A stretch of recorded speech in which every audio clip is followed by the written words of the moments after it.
Shalom kekasih Tuhan, kiranya damai sejahtera Allah terus melingkupi kita sepanjang hidup kita hari ini.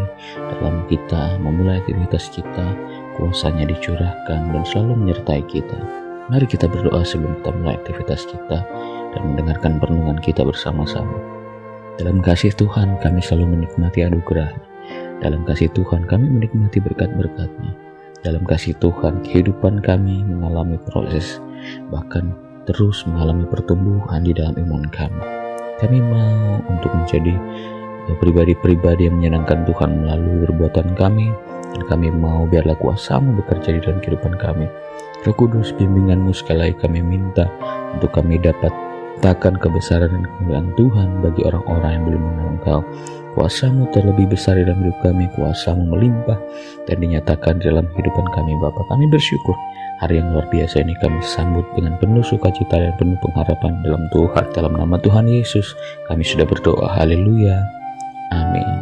Bapak, Ibu, Saudara-saudara, hari ini kebenaran firman Tuhan terambil dalam 2 Korintus pasal yang kelima ayat yang ke-17. Firman Tuhan berbunyi demikian. Jadi siapa yang ada di dalam Kristus, ia adalah ciptaan baru. Yang lama sudah berlalu, sesungguhnya yang baru sudah datang. Seringkali ayat tersebut digunakan untuk menjelaskan pertobatan atau hidup baru.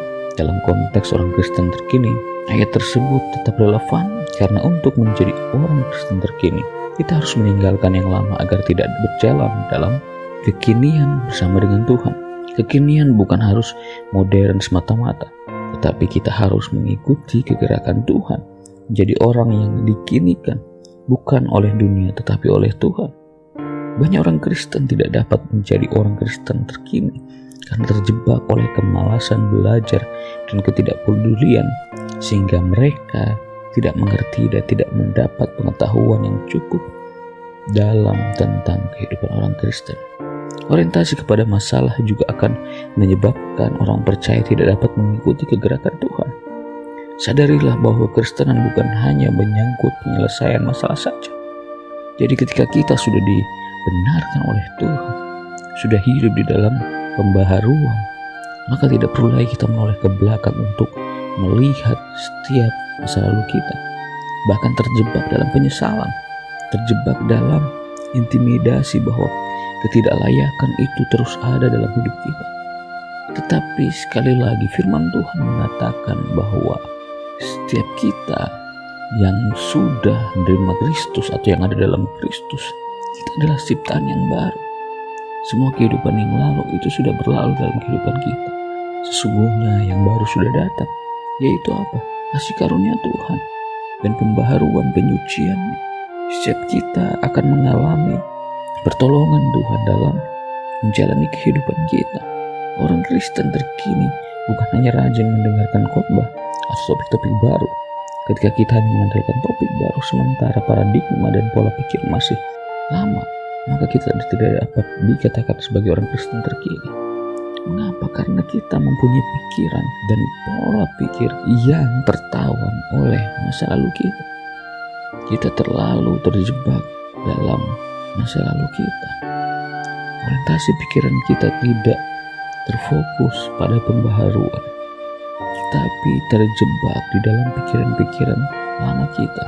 Orang Kristen terkini bukan hanya dihuni oleh orang-orang yang berusia muda, tetapi bisa juga orang-orang yang usianya sudah tua, namun selalu mengalami pembaharuan paradigma dan pola pikir dan mengikuti pergerakan Tuhan.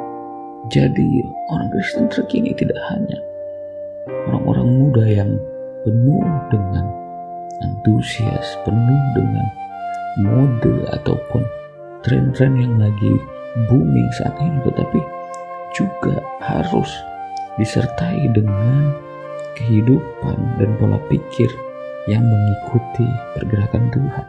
Yang seperti apa? Yang mau menjangkau orang-orang muda, tidak tertutup dengan perubahan, tetapi tidak berubah karena pergerakan zaman. Gereja terkini bukan hanya mengikuti tren dan model yang ada dan relevan oleh dunia, lalu berfokus pada orang yang dilakukan oleh dunia. Tidak, gereja terkini tidak hanya memikirkan tentang mode, tren, yang ada bukan juga dikendalikan oleh dunia dan relevan oleh dunia, lalu berfokus pada apa yang dilakukan oleh dunia. Tidak, kita mengikuti perkembangannya, kita mengikuti setiap perubahannya, tetapi kita tidak akan terbawa oleh perubahannya. Bapak Ibu Saudara-saudara, garam akan tetap menjadi garam yang mengasinkan sekalipun banyak makanan baru yang diciptakan. Mungkin zaman dulu hanya dicampur oleh singkong rebus, tapi sampai saat ini dalam perubahan ataupun dalam perkembangan dunia masak, dengan banyak masakan yang ditemukan yang lebih modern, yang lebih enak dilihat mata, tetapi garam akan tetap mengasinkan mereka. Perubahan di dalam perkembangan zaman seharusnya tidak menggerus kehidupan Kristenan kita. Perubahan zaman boleh terjadi, tetapi iman kita kepada Tuhan tetap. Bahkan kehidupan kekristenan kita tidak dipengaruhi oleh zaman ini. Mungkin tidak masalah untuk hidup dalam ruang lingkup mereka. Kita minum minuman keras, kita ikut merokok, bahkan vape, bahkan kita juga mabuk-mabukan. Tetapi seharusnya kekristenan tetap menjaga kehidupan kekristenannya dengan baik. Firman Tuhan berkata bahwa jika kita mengetahui kebenaran tetapi kita tidak melakukannya, dikatakan kita berdosa. Kita tahu bahwa hal itu salah, tapi kita masih terus melakukannya. Jadi, untuk menjadi orang Kristen terkini, kita harus selalu mengalami pembaruan pikiran, harus selalu mempunyai pola pikir yang selalu dibaharui.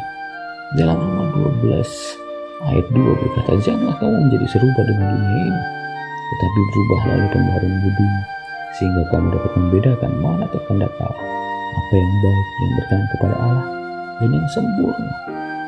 Pikiran kita harus diselaraskan oleh firman Tuhan, sekalipun kita dalam perubahan zaman. Orang Kristen terkini boleh mengikuti setiap tren dan model yang ada, tetapi iman kita, pikiran kita harus selaras dengan firman Tuhan.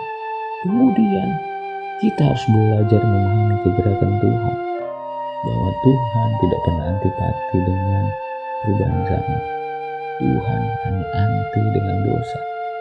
Jadi mari kita harus mempertahankan kehidupan iman kita, walaupun di dunia yang terus semakin berkembang, tetapi iman kita harus relevan dengan dunia ini.